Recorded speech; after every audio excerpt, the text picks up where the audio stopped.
Hello everyone, blessed morning po sa inyo lahat and welcome back to my channel. So, andito na naman po tayo sa bago natin property and ayun.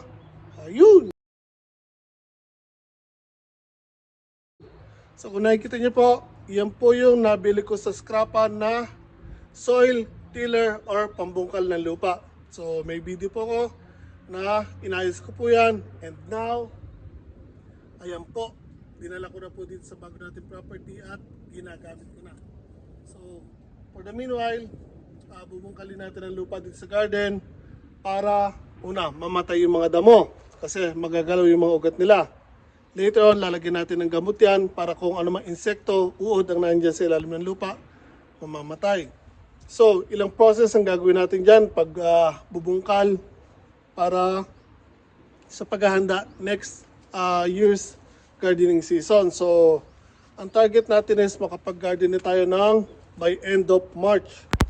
So again, gagamutin natin yung lupa, lalagyan ng mga pataba, para kapag nag-umpisa na tayo next year, maganda na po yung lupa natin. Lalagyan pa rin natin ng mga pataba yun na compost, animal manure, para lalo silang gumanda. So now, bubungkalin ko lang po muna dito.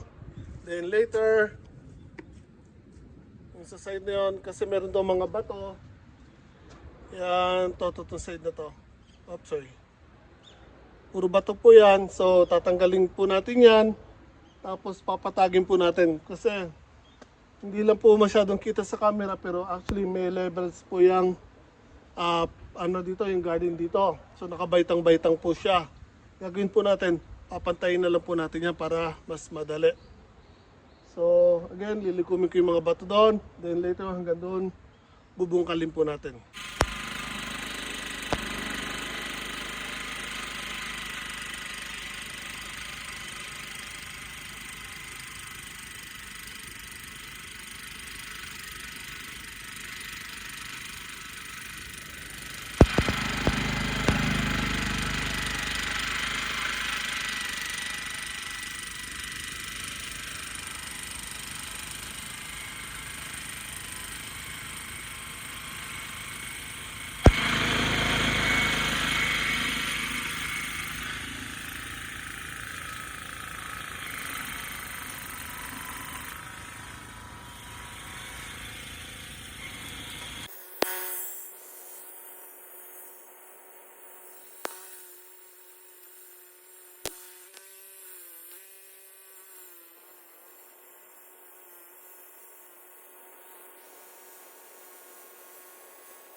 Okay guys, so kung nakikita nyo po, mula po doon sa dulo hanggang dito.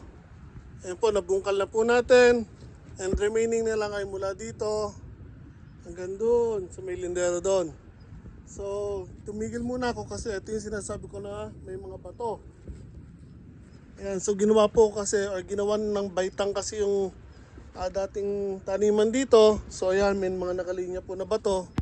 So, tulad ng sinabi ko, aalisin po natin yan at gagawin na lang natin isang diretso po ang garden dito. Tapos, i-divide na lang natin sa mga klase ng halaman. Hay, kapagod. So, right now, again, tatanggalin ko muna ito. And share ko lang, amazingly, yung soil tiller ko, sa maniwala kayo at sa hindi, isang kargahan lang po, ang liit po ng tangke niya. Ayun, maliit lang po tangke niyan. Pero just imagine guys, wala yan no, ang ganda no, walang tigil po.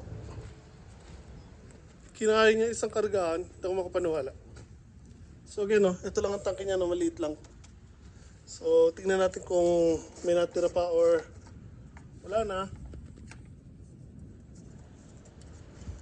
So, actually, ang dami pa oh. Ewan ko lang kung kita pero actually, marami pa pang laman na gas. So, ang galing, matipid lang siya sa gas. So, mas maganda lang sana kung traktora gamit natin pero since wala pa po tayong traktora, naghahanap pa rin po tayo. Yung maliit lang. Kasi mahal po yung malaki. So again, aalisin ko yung mga bato na ito. Itatambak ko doon. Dahil tulad ng nabanggit ko dati, if ever gusto ko gumawa ng sarili ko ditong daanan, papasok. Kasi meron kaming shared entry doon ng kapitbahay ko. Pero kaya nga lang, masikip kasi. Alanganin pag magpapasok ng truck. So gagawa ko dito ng isang daanan ko, sarili. And so tatambakan ko yun kasi medyo mataas. Bago, unti-unti lang. Pipik-pikin ko siya, tatambakan ko ng mga graba. Tapos bahala na kung sasementohan or hindi. Most likely hindi. Kung magsasementohan ko man, doon lang sa may pataas. So most likely from here ka na, mula dito, papunta doon. Kasi yun yung slope. So hindi ko naman kailangan paabutin hanggang doon yung slope niya. Hanggang dito lang. Ayos na para makababa lang at makaahon ng maayos ang mga sasakyan. So kanina nga pala yun po, mga nakuha natin sa Kaytaya o yung sa nagigiba ng bahay. Mga ganito po yung mga poste ng bahay o haligi ng bahay. So karamihan po kasi dito ay bulok na, kailangan ng palitan. So ito sa mga giniba nilang bahay o yung ginigiba nila kanina, kinuha ko. Marami po yan. So, madudumi pa po yan. May mga pako pa, lilinisin ko. And, papalitan natin ng mga sira na po dyan.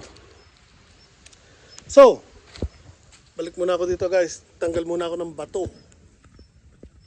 Hello guys. So, dito pa rin ako. Hindi pa rin ako tapos. Ayun po, hinuhukay ko yung mga bato. Kaya nga lang, kala ko maliliit lang yung mga bato. Ayan guys, so pagkalalaki niyan, so maliit pa yan.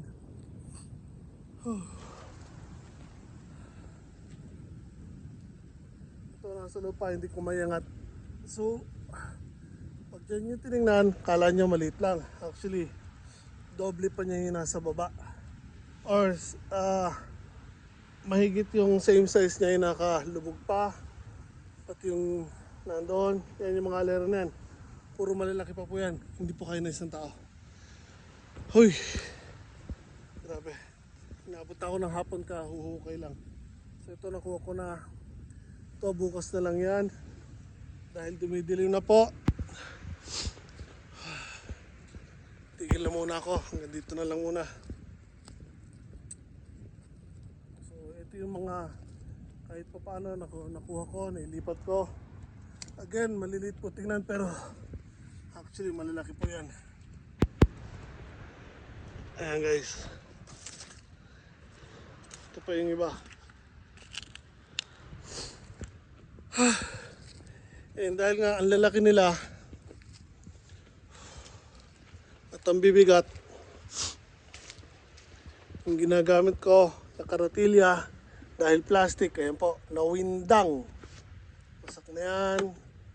Ito, wasak na rin. So bukas kailangan kong bumili ng bago. Yung bakal na po ang bibiliin ko.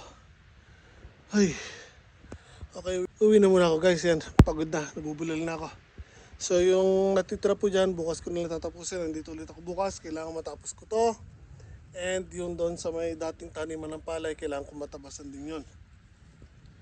So, lingkubin ko lang mga gamit ko dito. Uwi na muna ako guys. Pagod na ang katawan lupa.